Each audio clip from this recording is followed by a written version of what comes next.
Oi, gente, bem-vindos à série de podcasts Como Ter Sucesso no Evento da Vida. Aqui Raya Steinbruch, eu sou organizadora de casamentos há mais de 20 anos e eu acredito que nada acontece por acaso, que em cada situação se esconde uma mensagem de vida. E por isso, fora o meu business de eventos, eu também dou aulas para grupos de meninas, trazendo para elas as mensagens que eu fui aprendendo durante os meus eventos e como eu utilizei essas mensagens para me desenvolver no meu business e também no meu dia a dia. Nessa série de podcasts, eu vou compartilhar com vocês essas mensagens que muitas vezes passam despercebidas. Espero que vocês curtam. Aguardo os seus comentários. Oi, meninas, bom dia. Bom, Erev Yom Kippur agora, então eu queria trazer para vocês um tema um pouco difícil, que é perdoar. Perdoar as outras pessoas, tá?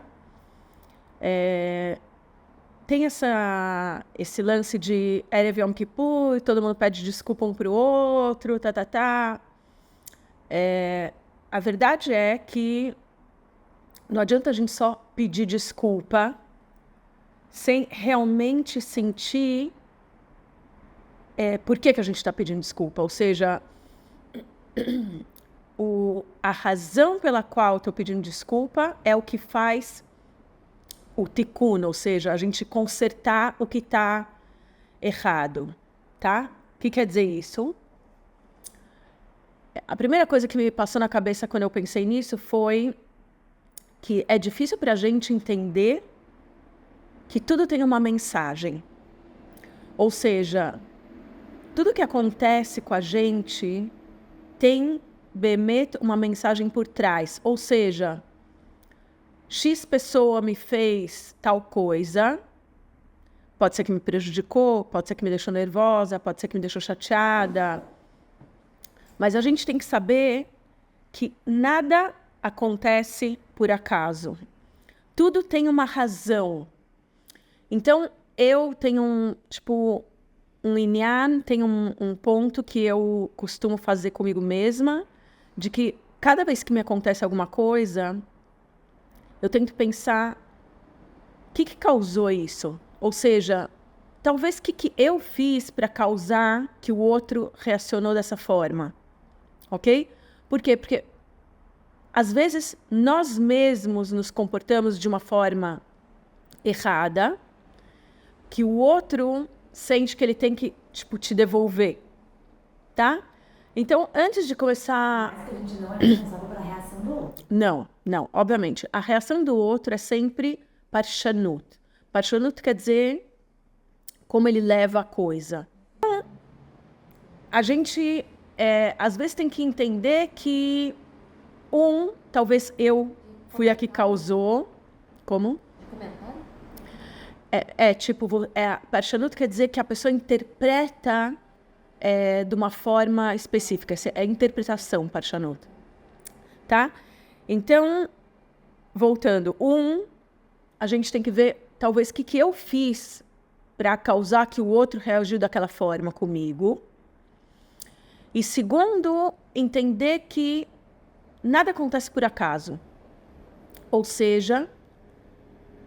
Sempre tem um plano, a Hashem tem um plano, tá? E a gente falou isso várias e várias vezes, acho que quase todo shur eu falo do tikkun e o tafkid. Ou seja, a gente tem uma coisa para consertar, coisas para consertar nesse mundo, e a gente tem um tafkid, a gente tem uma missão, tá? Então, às vezes, o que eu preciso para cumprir a minha missão é passar por dificuldade X. Então, essa dificuldade, na verdade, a gente não percebe, mas ela está vindo me ajudar. Me ajudar no que eu preciso ser. Por exemplo, tem pessoas que são egoístas. Então, a pessoa que ela é egoísta, como que a Hashem vai ajudar ela a consertar o egoísmo dela? Ela vai botar ela em situações onde ela é obrigada a dividir as coisas dela com outra pessoa. Pode ser morar numa bidrashá. Pode ser estar com uma pessoa que não não tem capacidade de fazer mais do que ela, tipo, do que ela gostaria. Até mesmo ter filhos. Que você se deu. Sim, total, total. Filhos é sem limite, entendeu? Então,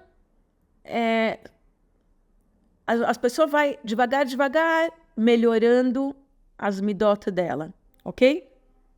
Então, esses são 2 pontos que a gente tem que sempre lembrar, tá? E então, esses 2 pontos me levam a um ponto principal, que na verdade a gente falou na aula passada, sobre não culpar os outros. O que quer dizer isso? Muitas vezes a gente fica chateado com as pessoas ou com uma situação específica que a gente está vivendo, e aí a gente começa a jogar a culpa no outro. Minha mãe era isso, meu pai era aquilo, eu era muito pobre, minha escola não sei o quê. E a gente tenta encontrar motivos pelos quais eu me comporto de tal forma, ok? E o ponto aqui é pegar responsabilidade sobre as nossas próprias atitudes, tá? Tem um exemplo na Guemará sobre um Tana que chamava Elisha ben Avuya, tá? Elisha ben Avuya, ele era o Rebbe do Rebbe Meir Balanés, ou seja, ele era um Tana muito grande, tá? E então eles estavam estudando Kabbalah e está escrito na Guemará que ele entrou no Pardes. Pardes quer dizer interpretações da Kabbalah muito, muito profundas, tá? E aí ele ficou meio mexigne e saiu do caminho da Torá. O que quer dizer? Um Tana sair do caminho da Torá é azul. Não dá para a gente imaginar uma coisa dessa. E aí o Rebbe Meir Balanés ficava o tempo inteiro falando com ele, tentando fazer ele voltar atrás, ou seja, fazer tchuvá.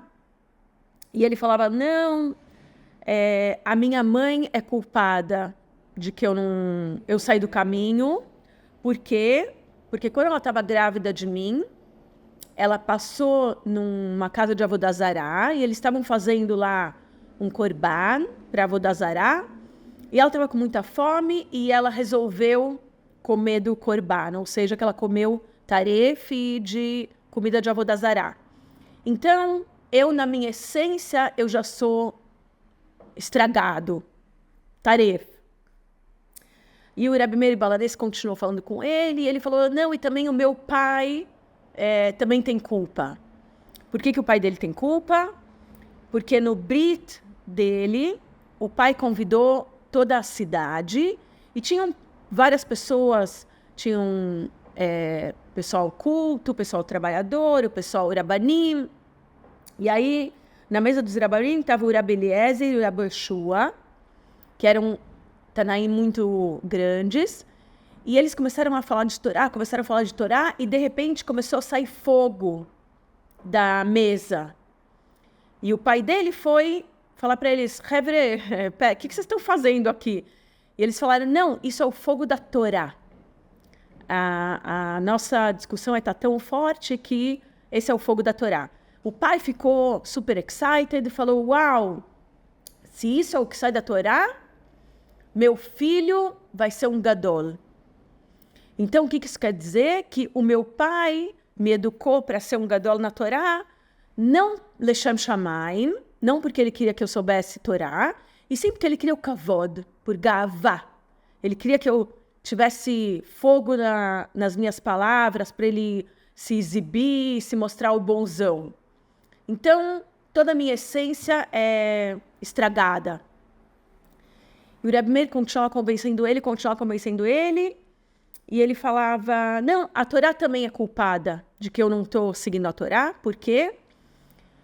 Que ele falou que ele viu um pai mandando o filho fazer Shiluach HaKen, que são as 2 mitzvot que está escrito na Torá, que trazem Arichut Yamin, Shiluach HaKen e Kibud Avaim. E o garoto, no caminho que ele estava indo para a árvore fazer o Shiluach HaKen, ele tropeçou numa coisa, caiu num poço e morreu. Então ele falou, como pode ser que a Torá diz que Buda Vaem e Shiluach Haken trazem Arichut Tamim e o garoto que foi mandado pelo pai morreu? Então, a Torá também é culpada. Bom, Rebbe Meir não conseguia convencer ele e tal, e ele continuou a vida dele como uma pessoa que não cumpre Torá ou Mitzvot, mas está escrito que quando ele estava já para morrer, os alunos avisaram o Rebbe Meir foi falar com ele, e falou para ele, Rebbe, Tachzor Betshuvah, você já está indo embora. E ele falou, não, agora eu já perdi toda a minha vida, não tem mais o que fazer. E o Rebbe Balanês falou para ele, não, Adarega Aharon, até o último momento, você tem chance de fazer tchuvah. Quando ele ouviu isso, ele começou a chorar e morreu. E aí o Rebbe Balanês falou, Arav Sheli met mi betor tchuvah. Ou seja, o meu rabino morreu tor tchuvah. E, ou seja, que se a gente fica a vida inteira procurando quem é o culpado, a gente fica tacua, fica no meio. E isso me lembra a Dona Dina Zrak, Alea Shalom, que ela sempre falava... Dona Dina Zrak era uma psicóloga muito famosa em São Paulo, que faleceu, que eu amava ela. E ela falava, nós não procuramos culpados, nós procuramos solução. Ou seja, você passar a vida inteira procurando quem são os culpados da tua pobreza, da tua tristeza, da tua amargura, não vai te adiantar em nada. Vai ser uma vez que você nunca vai melhorar. Exatamente. Ou seja, o que você ganha realmente é em procurar soluções.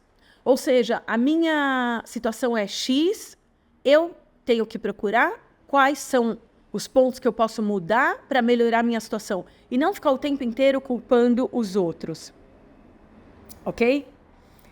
Agora, no fundo, tem Chachamim que falam que a pessoa que ela está procurando culpados para justificar uma atitude que ela está tomando, na verdade ela queria tomar essa atitude, ou seja, ela estava a fim de fazer bagunça, só que ela não tinha um motivo para fazer bagunça. Então, ela arrumou um motivo para fazer bagunça com uma desculpa bem justificada, ok?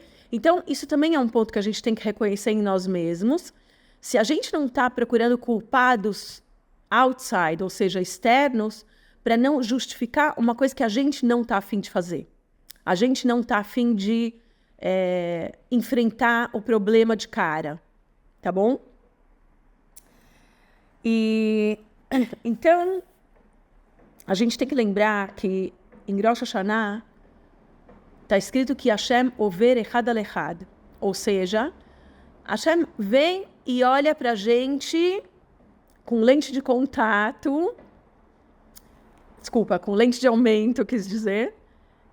Hashem olha para a gente com lente de aumento e vê todos os nossos atos um por um, ou seja, os teus atos independente das pessoas ao teu redor. Não adianta você ficar culpando os outros. Eu gritei com a Plone porque ela me fez isso, isso e aquilo. Não. Você tem a tua parte, ela tem a parte dela. Se a outra se comportou de maneira errada, isso não quer dizer que você também pode se comportar de maneira errada.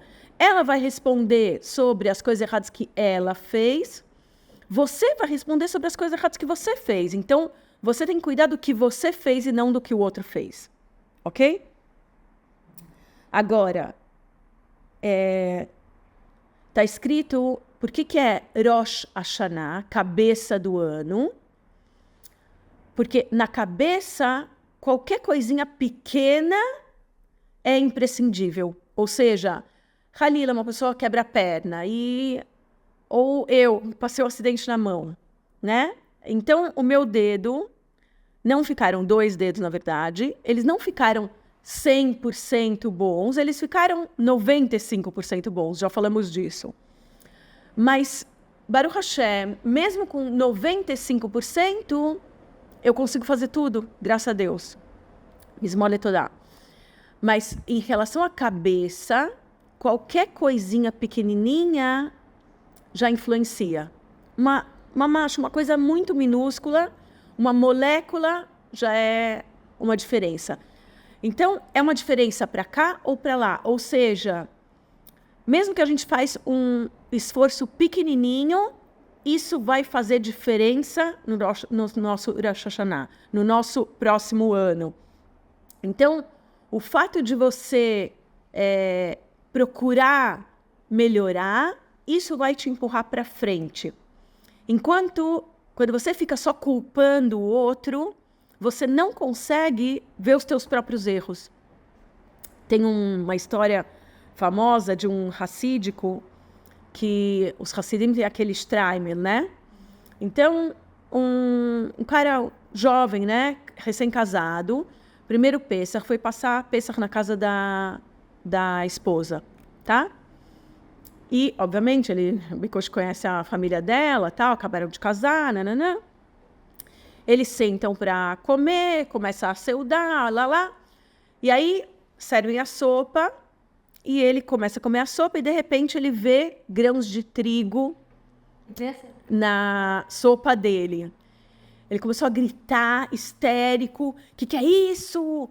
Trigo, Hometz, como pode ser? Tipo, como pode ser que na casa de pessoas que cumprem Torá tem trigo em Pessach e tal? E ele começou a fazer um escândalo, e os pais dela ficaram... Imagina, a gente está aqui, né? Pessach, você fica o ano inteiro limpando a casa, né? Como pode ser? Como pode ser? Aí ele não parava de gritar, e ele estava fazendo escândalo e tal.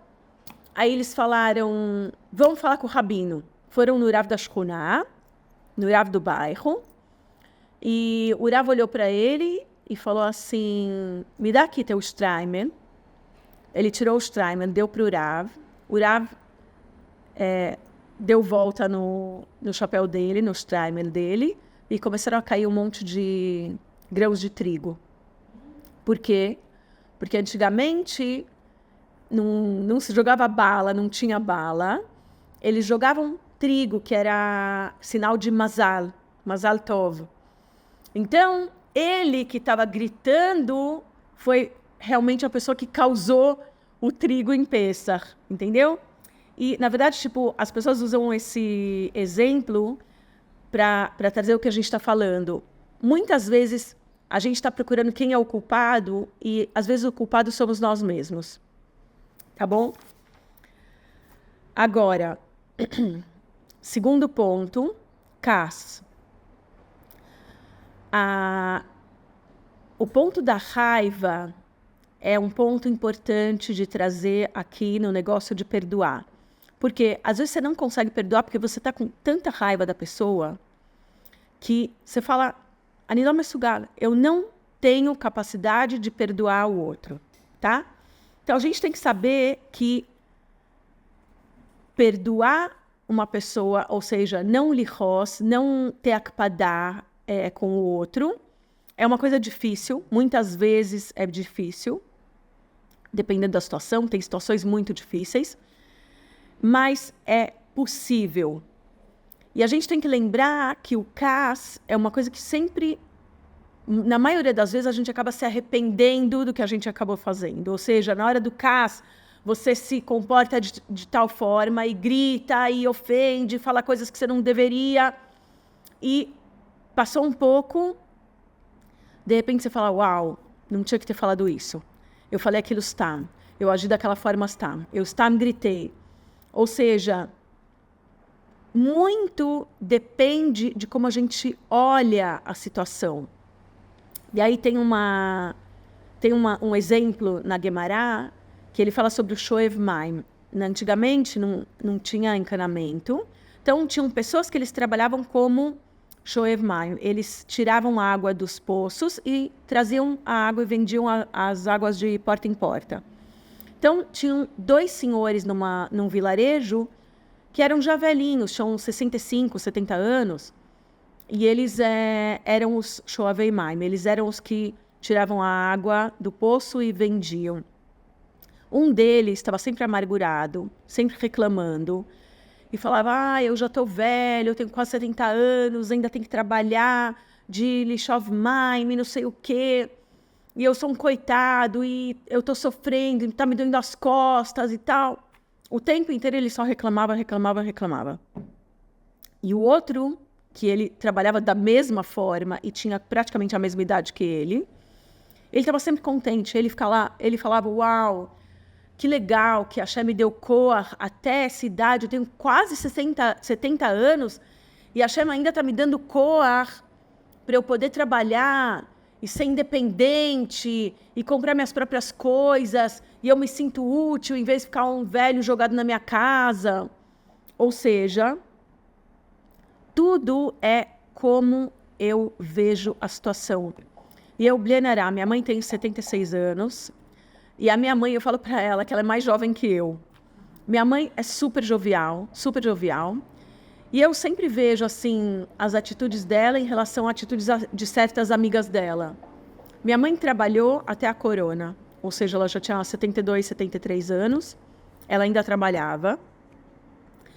E muitas amigas dela, em certo fase, 60, 60 e pouco, já desencanaram e ficam o dia inteiro reclamando. O vizinho não sei o que ele fez, e o barulho na rua, e ninguém vem me visitar, e estão sempre amargurados.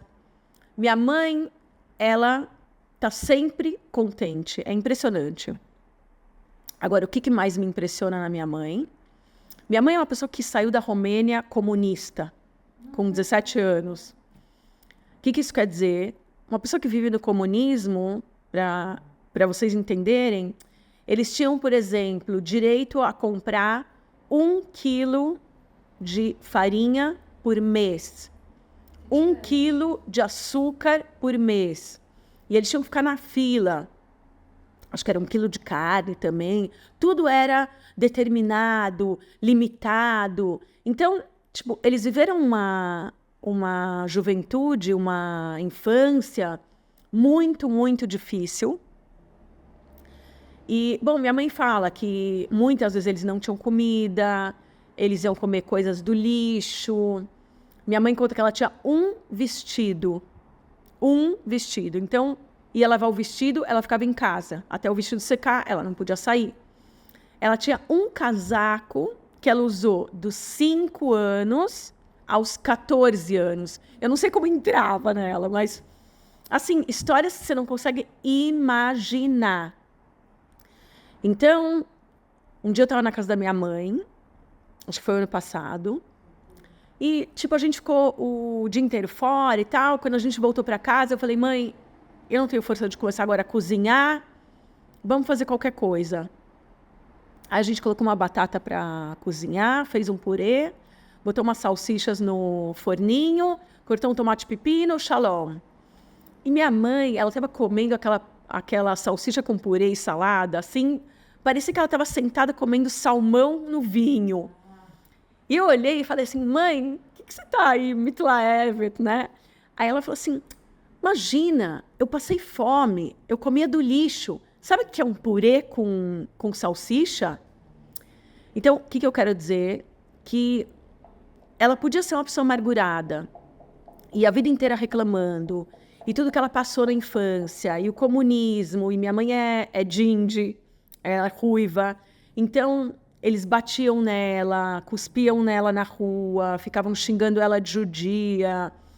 Ou seja, ela passou coisas horríveis na infância dela, e mesmo assim, ela sempre está vendo o bem. Ela sempre está vendo as coisas boas, entendeu? Então, uma coisinha pequena para ela é melhor do que tudo que ela passou.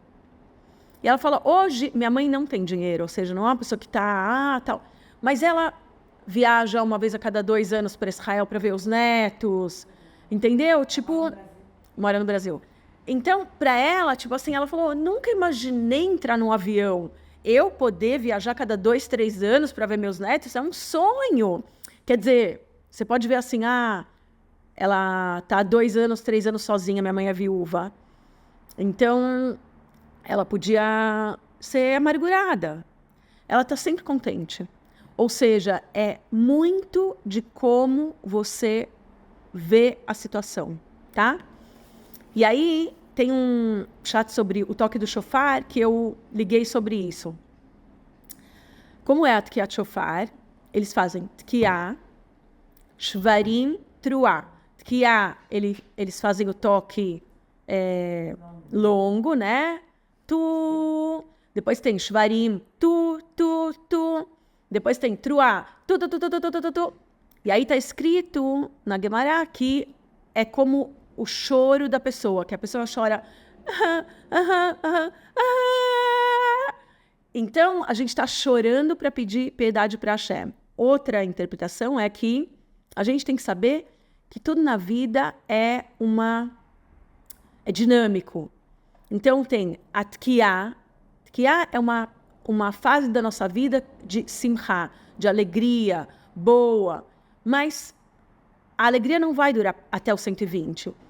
Vão passar dificuldades para a gente. As dificuldades que a gente passa, a gente falou isso já em outro shiur, sempre são para o nosso crescimento, tá? A gente comparou isso, para quem lembra, com o bebê. Quando ele começa a andar, ele vai cair para ele poder se equilibrar, saber como se equilibrar sozinho. Ou seja, as quedas dele são uma ajuda para ele aprender a se equilibrar sozinho, tá? Então, para a gente também, as dificuldades, que às vezes são dificuldades pequenas, e às vezes são dificuldades grandes, uma coisa atrás da outra, você sente que, essa fase está... Mas depois de Shvarim, Truá, o que vem de novo? Que de novo vai vir uma fase boa. Ou seja, as fases boas vêm e vão. As fases ruins também vêm e vão.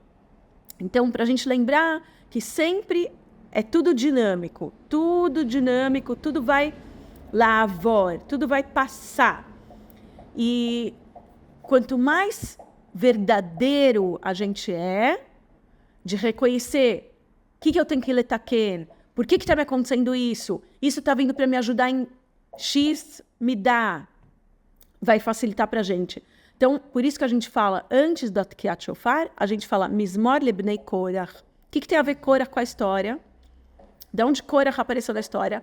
Korach, ele foi contra Moshe Rabbeinu.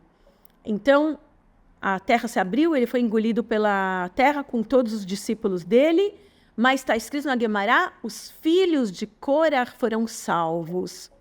Por quê? Porque no último segundo, eles gritaram, Moshe emet vetorató emet. Moshe é verdade e a Torá dele é verdade, que é o que a gente fala em Simchat Torá. E porque eles foram verdadeiros, eles pararam e falaram, pera, tem que Buda Vaem, eu tenho que respeitar o meu pai, mas, peraí, meu pai está errado. Aqui, meu pai está errado. E eles foram atrás da verdade. A verdade é que Moshe emet, vetorató emet. Então, eles gritaram, Moshe emet, vetorató emet, e Hashem salvou eles da morte. Tá?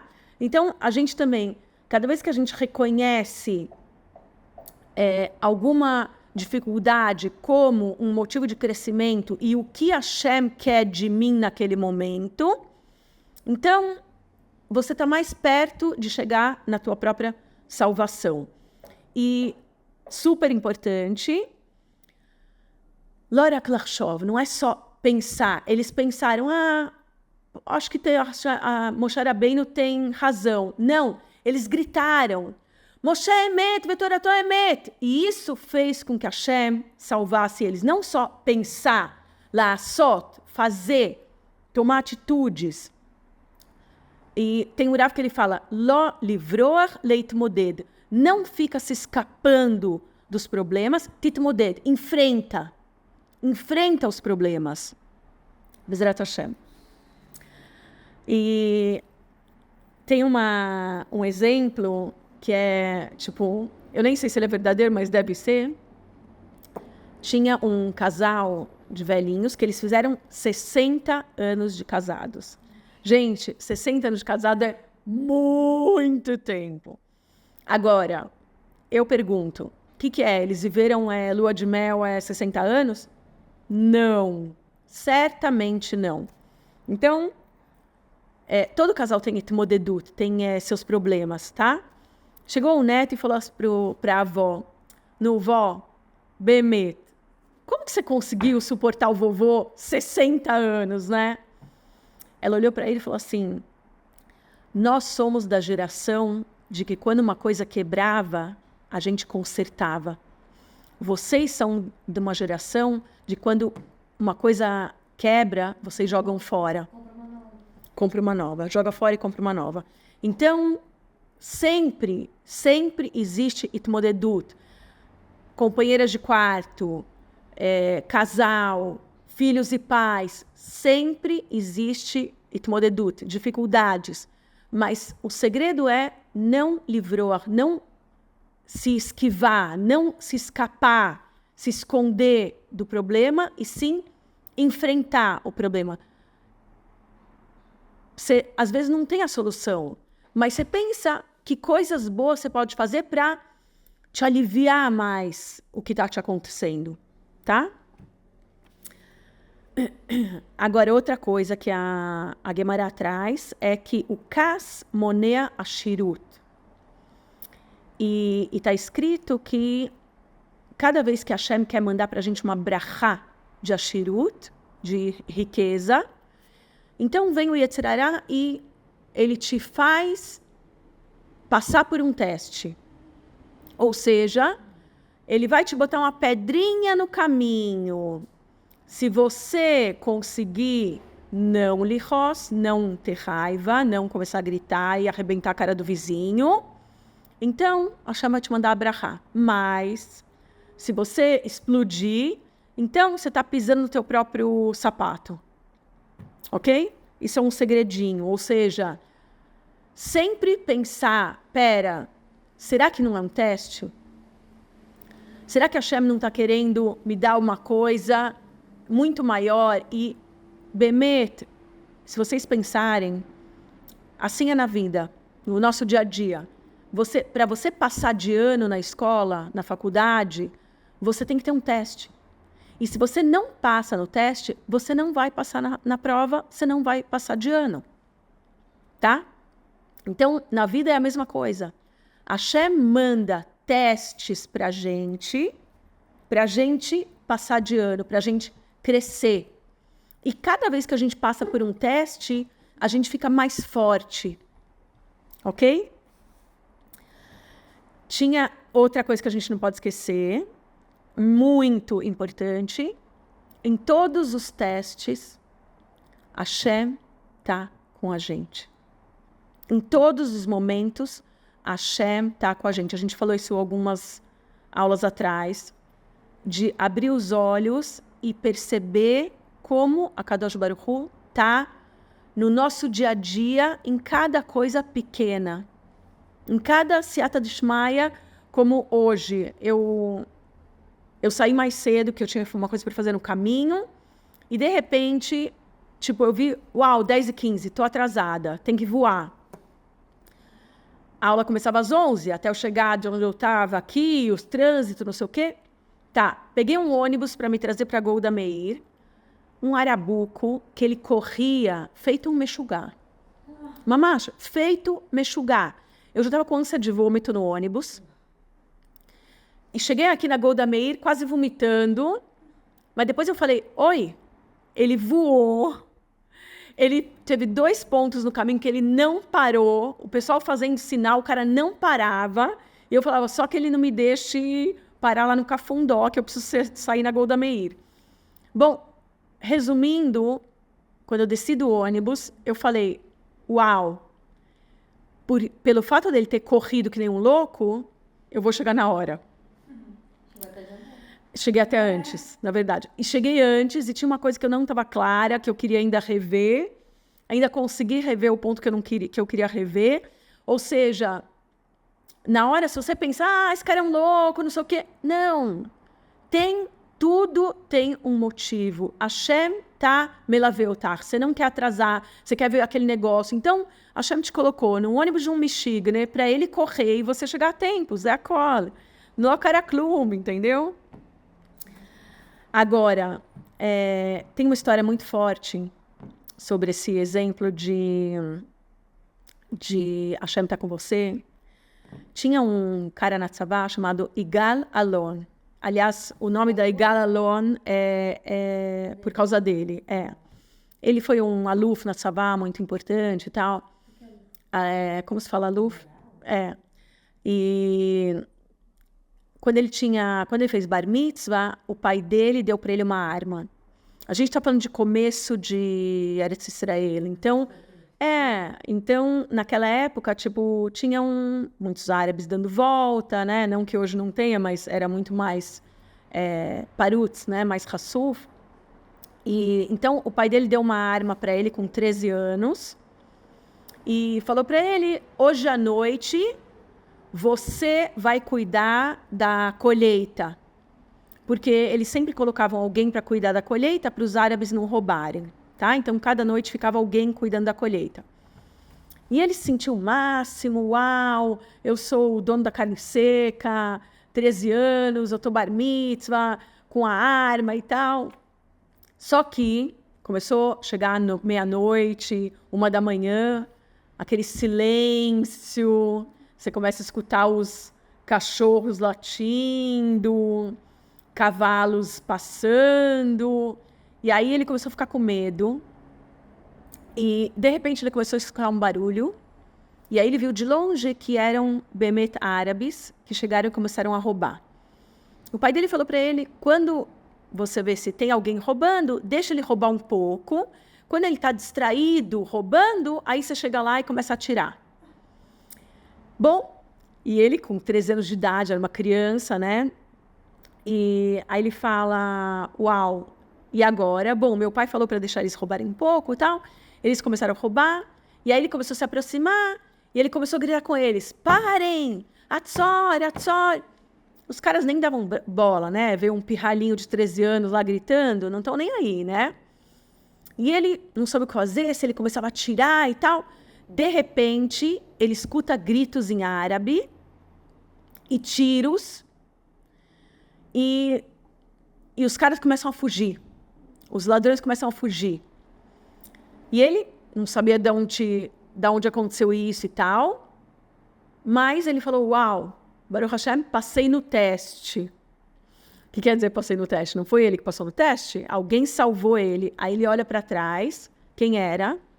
O pai dele. Porque, obviamente, o pai dele falou: eu não vou te deixar sozinho.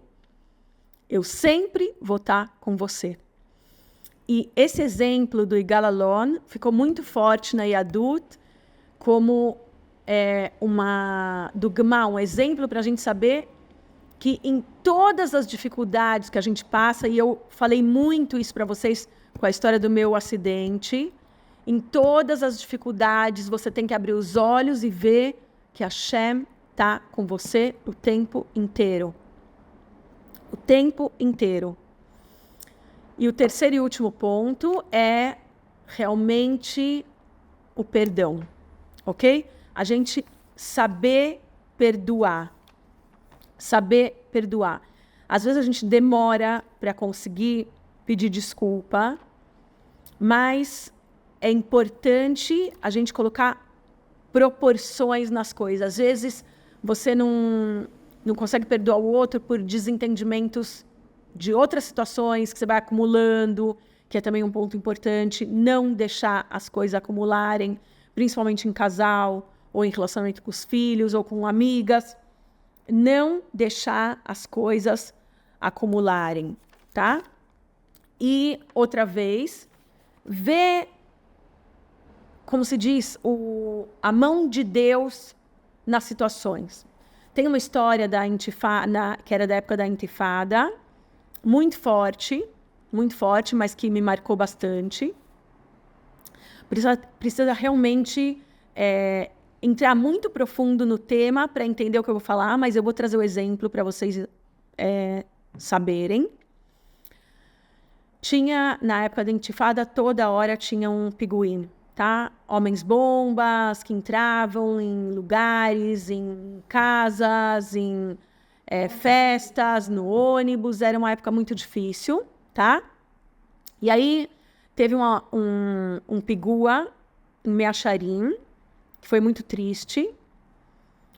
Era em Meacharim, tipo um hostel, né? Que uma família fez bar mitzvah para o filho. E os pais eram balei tshuvá. Convidaram toda a família deles. E aí vieram primos da Teleumi, primos Hilonim. Um dos irmãos da mãe do bar mitzvah era Hiloni. Ele veio com 4 filhos. Quando ele chegou lá num hostel em Meacharim, que não tem nada a ver com um hotel, né? Tipo, você chega lá, são bicamas, um lugar super pachuta e tal. Só que ela achou que ia ser super legal, porque eles iam levar eles no Tish, ver Meacharim, ela achou que ia ser super interessante para eles e tal. O cara chegou lá, viu aquelas bicamas da vida e tal. Ele olhou e falou para a esposa: eu não vou ficar aqui o Shabat inteiro. Desculpa, eu vou embora. Aí, o dono do hostel, que chamava Oren, ele escutou eles falando isso, e ele o tempo inteiro estava lidando com a esposa e pensando com a irmã dele, pensando como eles podiam fazer para eles ficarem felizes, e ele entendeu que viam pessoas diferentes, tipo, mais religiosos, menos religiosos, né? E aí ele chegou pro irmão e falou assim: meu, coitada tua irmã, ela fez tudo para vocês ficarem super contentes e tal. Não vai embora, não vai acontecer nada, um Shabat e tal. E ele falou: não vou ficar aqui de jeito nenhum, não sei o quê, bababá. E começou a colocar as crianças no carro e falou: Shalom, eu vou me mandar. E aí o dono do hostel, Warren, continuou insistindo e tal. Ele falou: não vou. O que ele fez? Se enfiou com eles no carro e falou: se você vai embora, eu vou com você. Ele falou: o que quer dizer vai comigo? Eu não vou cumprir Shabat. Onde você vai comigo? Não, eu vou com você. Aí ele falou: bom, você é louco mesmo, dane-se, fica aí, problema teu. Ele começou a dirigir e tentando convencer ele, e o irmão não queria ceder, até que quando eles estavam quase entrando na Tel Aviv Yerushalayim, ele falou: por favor, tenha piedade da tua irmã, ela quer muito que você venha e tal. Aí ele falou: tá bom, cedeu. Voltaram para Meacharim, chegaram em cima do pôr do sol, e tudo bem, passaram um Shabat super bacana, foram para o Tish, tiveram seu dot, comida típica judaica, curtiram super o evento, Baruch Hashem. Motzei Shabat, fizeram Avdalá, e aí começaram cada família se arrumar para ir embora. E, de repente, eles escutam uma explosão absurda no hostel. Entrou um terrorista, que era um homem-bomba, e ele se explodiu dentro do hostel que eles estavam. Tinham mais de 100 pessoas lá. E, resumindo, no Pigua tiveram 11 mortos e 60 feridos, todos da família dessa mulher, tá? Agora, o Warren, que era o dono do hostel, a esposa estava grávida, e, bom, veio a ambulância e tal, começou a levar ela para o hospital, e os enfermeiros já na ambulância começaram a preparar ela e falar: olha, a gente está vendo que você está grávida e tal, a grande chance é que você perdeu o bebê, então tem que se preparar e tal. Chegaram no hospital, começaram a examinar ela, examinar a gravidez e tal, e os médicos estavam abobados, a criança não morreu. Foi um NES. Por outro lado, 2 dos filhos desse irmão que queria ir embora morreram. Um já estava dentro do carro e um estilhaço da bomba pegou no carro e ele morreu na hora. E outro estilhaço foi para o 3º andar, onde estava a esposa com uma criança descendo a escada para ir para o carro. E 2 crianças desse cara, que não queria ficar no Shabat e voltou por causa do Oren, faleceram. Bom, sim. Aí vem a Sheila. Quando o Oren saiu do hospital, depois do Pigua, ele falou, o que eu faço? Agora é só se eu me enterrar, porque esse cara vai me matar. Imagina, ele perdeu 2 filhos por minha culpa. E ele não sabia o que fazer, ele resolveu ir para Shivá. Foi para Shivá. Chegando lá, ele não abriu a boca, ele se escondeu lá num cantinho. E o cara falando e chorando, e ele estava com um travesseirinho e um ursinho na mão dos filhos dele, e falando. Aí chegou um rabino importante, começou a dar o Divrei Torá, e falou para ele, eu quero só te dizer que tudo o que aconteceu já estava escrito em Rosh Hashanah. Ou seja, Milemala dos céus determinaram que aquele era o momento que os teus filhos tinham que ir embora. E eles começaram a discutir, falaram, não, Mapitoma, se eu tivesse ido embora, e então não teria nada disso acontecido, e aquele cara que me convenceu, e não sei o quê. E ele começou a ficar branco, né? Aí o rabino olhou para ele e falou assim, olha, desculpa te decepcionar, mas você está errado. Ou seja, no momento que a Hashem determina que a pessoa cumpriu o tafkid dela, e a gente não entende nada nesse mundo, e Bemet está escrito que a gente tem que saber que nós não somos o corpo que a gente está vendo com os olhos materiais. Nós somos a alma. A alma veio para cumprir uma função. No momento em que a alma cumpre essa função e o tikkun, o que ela tem que consertar, acabou. Ela vai embora. Por isso que muita gente, às vezes, tem mães que perdem o bebê no Heder Leidá, na hora do parto, Haz v'Chalila. Então, os Rabanim falam, essa era uma alma que o único tikkun que ela tinha era nascer num ventre, ser criado num ventre judeu. Esse é o tikkun dela. A história que eu vi no Rabat, de caso assim, que o bebê morreu, falou nascer. Aí, bem, Rabat, né? Rabat, que viram que a pessoa que estava em processo de Giur, mas a pessoa não conseguiu completar, porque ela morreu. Então, tudo que eu precisava era ser judia. Então, nascer como judia. Exatamente. Então, isso é importante. Na verdade, o tema da morte é um pouco mais profundo, não dá para a gente falar bebatahat, mas a essência da mensagem é saber que no momento que a Neshama cumpriu o tafkid dela, a função dela, ela vai embora.